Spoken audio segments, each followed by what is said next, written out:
वर्ग 4 के बच्चे ध्यान देंगे। आपका हिंदी में लेसन 2 है, गुरु नानक। गुरु नानक समय समय पर हमारे देश में अनेक महापुरुषों का जन्म हुआ। उन्होंने भाईचारे और एकता का संदेश दिया। ऐसे ही एक महापुरुष गुरु नानक थे। वे सिखों के प्रथम गुरु थे। वह गुरु नानक का जन्म 1467 ईस्वी में कार्तिक पूर्णिमा को तलवंडी नामक गांव में हुआ था। यह स्थान अब पाकिस्तान में है। इस स्थान को ननकाना साहब कहते हैं। उनके पिता का नाम कालू चंद पटवारी और माता का नाम तृप्ता देवी था। नानक की एक बड़ी बहन भी थी, उनका नाम नानकी था। जब यह 8 वर्ष की आयु में नानक को पढ़ने के लिए पाठशाला भेजा गया, लेकिन उनका मन पढ़ने में नहीं लगता था।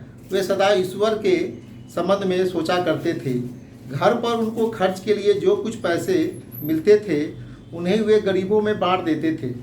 पिता ने देखा कि बालक का मन पढ़ने में नहीं लगता, तो उन्होंने एक दिन अपने पुत्र को 40 रुपये देकर लाहौर भेजा। उन्होंने नानक से कहा, बेटा इन रुपयों से व्यापार करके कुछ कमा लाओ। नानक लाहौर की ओर बढ़ने लगे। मार्ग में उन्होंने साधुओं की एक टोली देखी।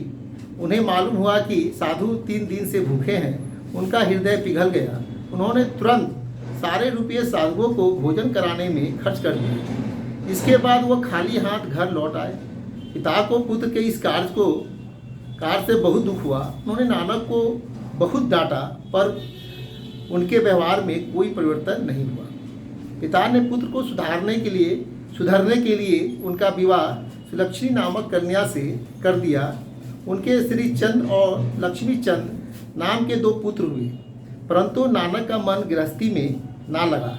वे जो कुछ कमाते थे दीन दुखियों में बांट देते थे। उनकी पत्नी ने उन्हें बहुत समझाया, लेकिन नानक पर उनका कोई प्रभाव नहीं पड़ा। उन्होंने घर बार छोड़ दिया। वे घूम घूम कर उपदेश देते थे।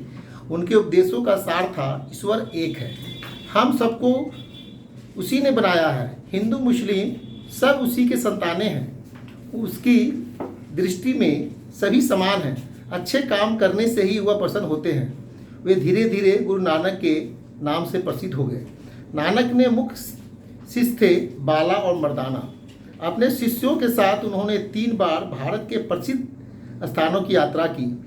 एक बार वह घूमते घूमते बगदाद पहुँचे। वहाँ वे शासक ने गरीबों को सताकर बहुत धन इकट्ठा किया था।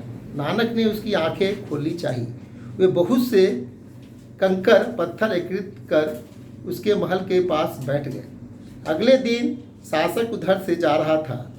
उसने नानक से पूछा, ये सब क्या है? नानक ने उत्तर दिया, मैंने सुना है कि आपने बहुत सा धन इकट्ठा किया है और मरने पर आप उसे साथ ले जाएंगे, अतः मैं भी इन्हें ले जाऊंगा। इस उत्तर का शासक के हृदय पर बड़ा प्रभाव पड़ा। उसने तुरंत सारा धन गरीबों में बांट दिया और नानक का भक्त हो गया। गुरु नानक के बनाए गए अनेक भजन अब तक गाए जाते हैं। वे सब एक पुस्तक में संग्रहित हैं जो गुरु ग्रंथ साहब के नाम से मशहूर है। यह सिखों का धार्मिक ग्रंथ है। सिख इसका पाठ करते हैं।